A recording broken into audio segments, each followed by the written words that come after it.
एक सच्ची घटना सुनिए एक संत की।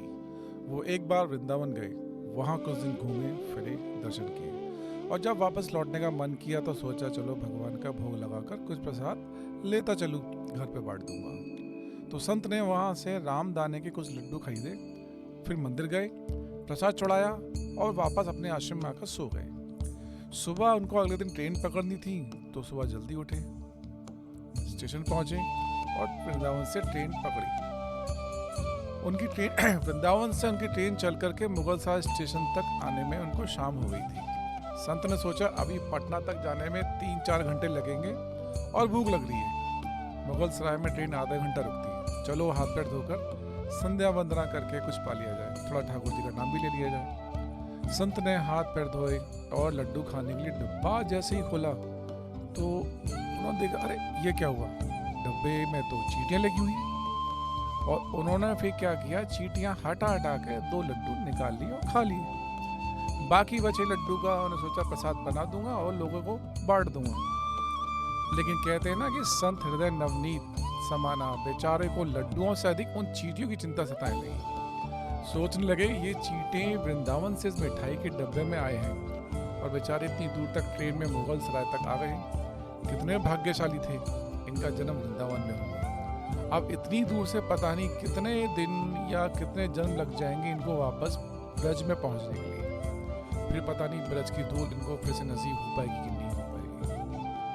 उनके मन में बहुत ग्लानि हुई, सोचने लगे मैंने कितना बड़ा पाप कर दिया, इनका वृंदावन छुड़वा दिया, मुझे वापस जाना होगा। और ये सोचते हुए संत ने उन चींटों को वापस उसी मिठाई के डब्बे में सावधानी से रखा और वापसी की ट्रेन वृंदावन की पकड़ ली। इसी मिठाई की दुकान के पास गए जहाँ से उन्होंने डिब्बा मिठाई का पर खरीदा था और उस डिब्बे को उस धरती पर रख दिया और हाथ जोड़े, मेरे भाग्य में नहीं है कि मैं तेरे ब्रज में रह सकूं, तो मुझे कोई अधिकार भी नहीं कि जिसके भाग्य में ब्रज की धूल लिखी है और उसे दूर कर सकूं।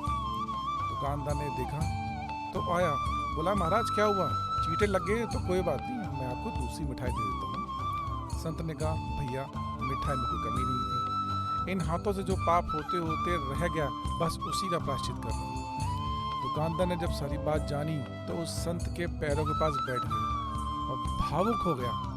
इधर दुकानदार रो रहा था, उधर संत की आंखें गीली हो रही थी। बात भाव की है, बात उस निर्मल मन की है, बात ब्रज की है, बात मेरे वृंदावन की है, बात मेरे नटवर नागर और उनकी राधा रानी की है, बात मेरे कृष्ण की राजधानी की है। बूझो तो बहुत कुछ है, नहीं तो बस पागलपन है, पागलपन है, बस एक कहानी है। इसलिए आप सबसे विनती है कि जब भी आप घर से बाहर जाएं,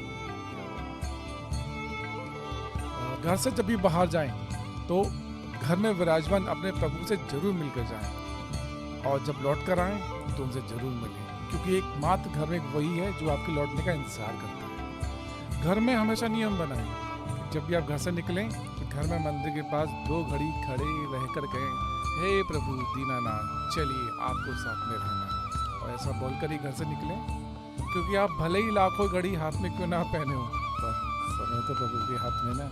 बोलो जय जय श्री राम।